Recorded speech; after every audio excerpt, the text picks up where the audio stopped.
Alors, dans un premier temps, je suis extrêmement étonné qu'on commente l'arrivée de ces Nord-Coréens à Koursk, alors que pour le moment, on n'a pas de documentation sérieuse sur le sujet.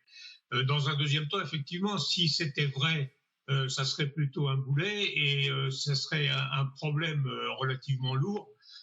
Les Nord-Coréens sont pas habitués à combattre en compagnie des Russes, sous commandement russe, avec un soutien logistique russe. Donc ça me paraît, enfin pour le moment, les sources qu'on nous cite ne sont pas des sources sérieuses, des sources vérifiées.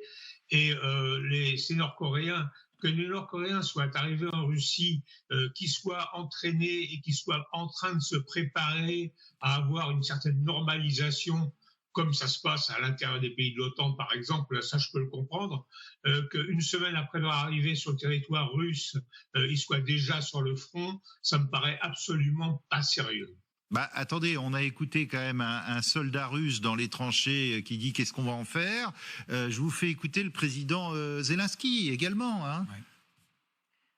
La Russie considère de plus en plus la Corée du Nord comme un allié.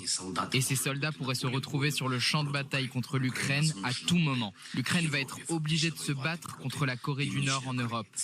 Nous en sommes là aussi à cause du soutien trop faible de nos partenaires. Le manque d'aide apportée à l'Ukraine ne fait qu'encourager Poutine à s'enfoncer dans l'escalade de la terreur. Alors, il a employé le conditionnel. Et encore une fois, que ce soit les écoutes, enfin ce qui est présenté comme les écoutes ou le discours de Zelensky, ce sont des sources ukrainiennes. Bien sûr. On n'a pas plus sérieux que ces sources-là. Alors il y a les sources sud-coréennes également et les sources américaines. Hein.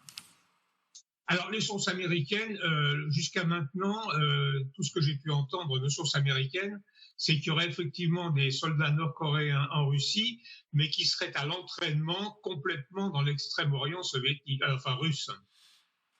Bon, non, c'est intéressant ce que vous disiez.